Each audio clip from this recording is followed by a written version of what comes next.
नमस्कार बंधुरा संगीतार संसारे आरो एकटी नतून पर्वे काछे दूरे सकल दर्शक बंधुदेर स्वागत जानाई। आज शुभ सकाल।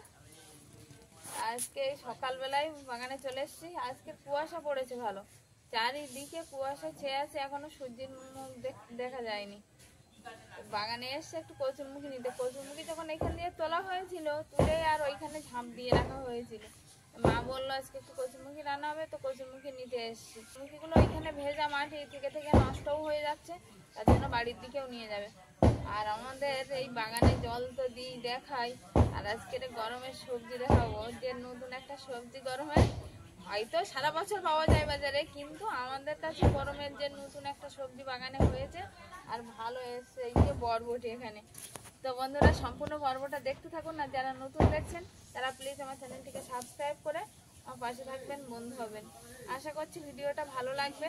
ভালো লাগে তাহলে অবশ্যই একটু শেয়ার করে আমার পাশে থাকবেন, বন্ধু হবেন। তো এখন একটু কচুরমুখী তুলতে, কিন্তু বরবটিগুলো না দেখালে পাচ্ছি না, বড় বড় হয়ে গেছে, তবে তোলার মতো হয়নি। আর একটু বড় হলে পরে তুলবো। এদিকে লাউ গাছটা এই যে জাল টানিয়েছিলাম, জালে উঠে গেছে। আর বরবটি গাছে কিন্তু বরবটি এসছে সুন্দর, তাই ঐশিকার বাবা আফসোস করছিল যে যদি একটু বেশি করে দানা দিতাম তাহলে আরো কত সুন্দর হতো। আর উচ্ছের দানা দেওয়া হয়েছে, উচ্ছের দানাগুলো বার হয়নি, কিন্তু বরবটির দানাগুলো ভালো গাছ বার হয়েছে, তো বরবটি হয়েছে সুন্দর। এদিকে ঢেঁড়স গাছে কিন্তু ঢেঁড়স গাছ এইটু ঢেঁড়স গাছ কিন্তু ফুল এসে গেছে, আর কদিন পর থেকেই কিন্তু ঢেঁড়স খাওয়া যাবে। এই ঢেঁড়স গাছ এমনই, একটু গরম ছাড়লে পরে আবার বড় হয়ে যাবে গাছগুলো একদম। কি সুন্দর এই বরবটি হয়েছে, একদম প্রতিটা গিটে গিটে জালি চলে এসছে, আর লম্বা লম্বা পুরো এই যে আমার হাতের মাপে এক হাত করে হয়ে গেছে, আর একদম সবুজ। এই যে এই দুটো বরবটি তো একদম খুব বড় বড় হয়েছে, এক হাতেরও বাইরে। বরবটিগুলো গরমের সবজি, এবার তুলতে হবে আর খেতে হবে, কারণ বাজারে এখন বরবটি আর ঢেঁড়সের যেন খুব দাম, তা বাদে পাওয়াও তো চাই না এরকম টাটকা বরবটি এখন দুষ্প্রাপ্য। হ্যাঁ, এই না ফুল এসছে কি সুন্দর।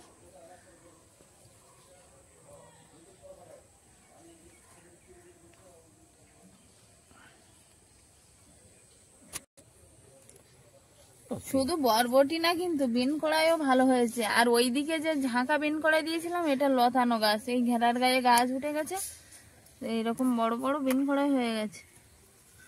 বিন কড়াই কিছুটা তুলে নিতে হবে, না হলে আবার শক্ত হয়ে যাবে।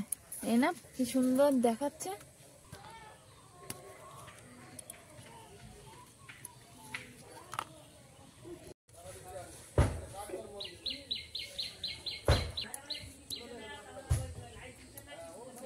বরবটি তো মুখে লাগছে তো। হ্যাঁ, বিন কড়াই গুলো তুলছি, অনেকটা বিন কড়াই তো বসে বসে তুলছি, তাই আর লেগে যাচ্ছে গায়ে।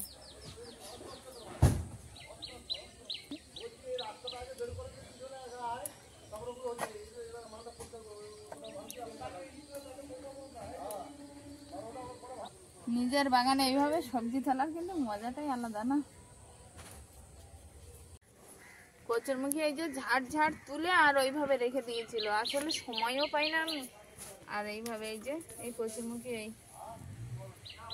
এইভাবে ছাড়িয়ে নেব, তাই বাগানে আর বসে সম্ভব নয়, তো সব ওইভাবে তুলে আর ঘরের দিকে নিয়ে যাব, নিয়ে আর ছাড়িয়ে নেব।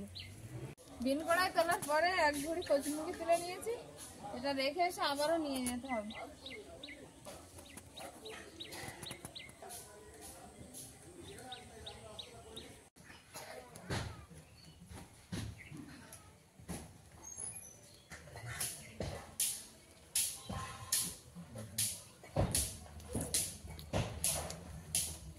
কচুরমুখী বিন কড়াই আর কিছুটা কাঠ নিয়ে নিলাম। কাঠ বলতে এগুলো তো সে ঢেঁড়স গাছ কেটে কেটে উনানের ধারে নিয়ে যেতে হবে, উনানের ধারে জ্বালানি কমে গেছে একদম, তার জন্য আমার নিয়ে চলে এসছি।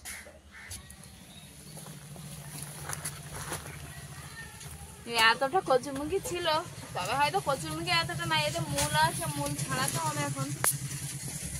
বড় বড় দেখে কটা কচুরমুখী নিয়ে নেবো।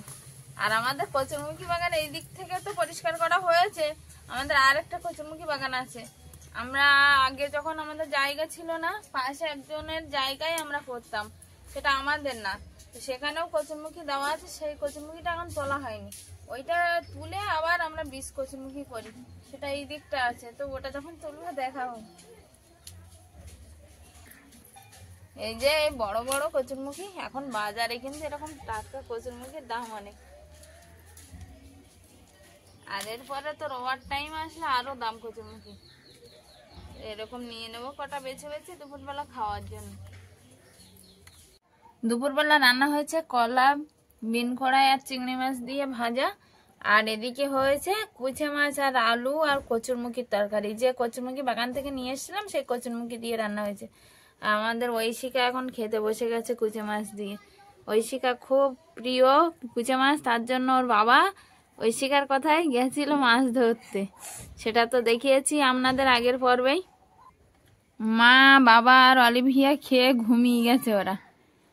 আর ঐশিকা খেতে বসছে, ঐশিকার আমি বসে গেছি, কারণ ঐশিকার বাবা এখনো এসে পৌঁছায়নি। ঐশিকার বাবা ফোন করে বললো যে অনেকটা দেরি হবে আমার আসতে, তোমরা খেয়ে নাও, আমি শিয়ালদায় যাচ্ছি মাল আনতে। ব্যবসায় বেরিয়েছিল আজকে ব্যবসায় বেরিয়ে, আর সেখান দিয়েই সোজা চলে গেছে শিয়ালদায় মাল আনতে। মাল নিয়ে তারপর ফিরবে। তো বললো আমার দেরি হবে, তোমরা খেয়ে নাও। আমরা খাওয়া দাওয়া করতে বসে গেছি। আমরা তো অপেক্ষা করছিলাম ঐশিকার বাবা কখন আসবে, তো ফোন করার জন্য আমরা খেতে বসে গেছি। আর এর আগে অলিভিয়ার ঠাকুরমা, ঠাকুরদাদা সবাই খেয়ে ঘুমিয়ে গেছে। আর বেলাও অনেকটা হয়ে গেছে, ওই জন্য আমরা দুজনে বসে গেছি। ঐশিকা, মাছ কেমন হয়েছে? ভালো হয়েছে। তুমি কি খেয়েছো? হ্যাঁ খেয়েছি। ভালো হয়েছে? মা একটু দেবে? আর নেবে? হ্যাঁ দেবো না কেন, ওই তো আছে, দেবো। তুমি খাও, আবার দিচ্ছি। হ্যাঁ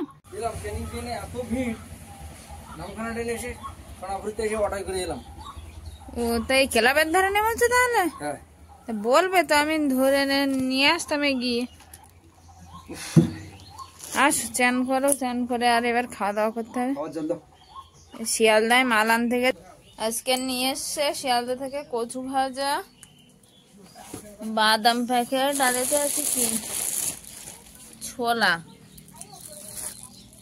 একসঙ্গে সব নিয়ে এসছে। শিয়ালদায় গেলে একটু দাম কম হয় মালের, তার জন্য ওখান দিয়ে নিয়ে আসা। এমনি সকালবেলা ব্যবসা বার হয়েছিল, সেখান দিয়ে মাল নিয়ে আর এই চলে এসছে। সবার খাওয়া হয়ে গেছে? হ্যাঁ আমরা খেয়ে নিয়েছি, তোমার আসতে দেরি হবে বললো অনেকটা, ওই জন্য খেয়ে নিলাম। ট্রেনের বিরাট গন্ডগোল না এখন। কি কারণে গন্ডগোলটা হচ্ছে? কালকেও হয়েছে এরকম ট্রেনের সমস্যা। বালিগঞ্জ রেল লাইনে কাজ হচ্ছে, ও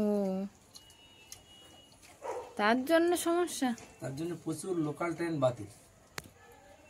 হ্যাঁ অনেকে কাজে যায়, ফিরে আসলো ওই স্টেশন থেকে এসে এইখান দিয়ে অটো ধরে চলে গেল, দেখলাম আর বললো লোকাল বন্ধ। প্রচন্ড ভিড়। ঐশিকার বাবা খাওয়া দাওয়া করতে বসে গেছে, এখন কুচে মাছের তরকারি দিয়ে খাচ্ছে, নিজে হাতে মেরেছে। অনেকদিন পর কচু রান্না হলো, ভালো লেগেছে? ভালো লেগেছে, বেলা গেছে অনেকটা, বেশি খাওয়া যাবে না। আমার কাছে দাও, আমি বার করি।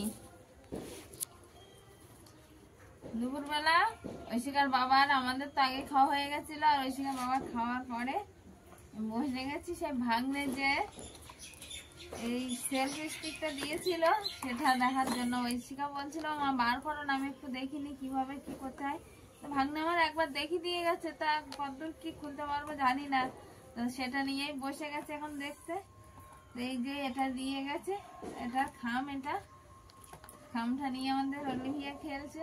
হ্যাঁ এটা দেখবো এখন। ওটা তুলে ওর উপরে লাগাতে হয়, তুমি জানো? হ্যাঁ লাগালে ভিডিও করা যায়। আসলে আমি একা একা ভিডিও করতে পারি না, ও মামা সবসময় তো আর থাকতে পারে না, কাজের জন্য বাইরে বেরোতেই হয়, কিছু করার নেই। তার জন্য এই যে ও দেখিয়ে দিয়ে গেছে, এটা এরকম টানলে বড় হবে, আবার এরকম ভিতরে ঢুকিয়ে দিলে ঢুকে যাবে। আর এই স্ট্যান্ডের আরেকটা কাজ হলো যে এই নিচের দিকে হয়তো এটা সেলফ স্টিক হাতে নিয়েই এ করা যাবে, সব সময় ক্যারি করা যাবে, কিন্তু এই নিচের দিকটা একটা খোলার সিস্টেম আছে। এটা স্ট্যান্ড হিসেবে দাঁড়ানো যাবে। এই যে এর পিছন দিকটা এই যে বড় বড় স্ট্যান্ড পাওয়া যায় সেটা তো আর নেই। ওই এটা এরকম ভাবে রেখে আমি কাজ করতে পারবো, এটা বলে গেছে। তো আমাকে দিয়েছে, এটা আমার অনেকটা সুবিধাই হলো কাজের পক্ষে। হ্যাঁ দেখবে, দাঁড়াও দাঁড়াও দেখি, আমি নিজেই আর পাচ্ছি না, একবার করলাম।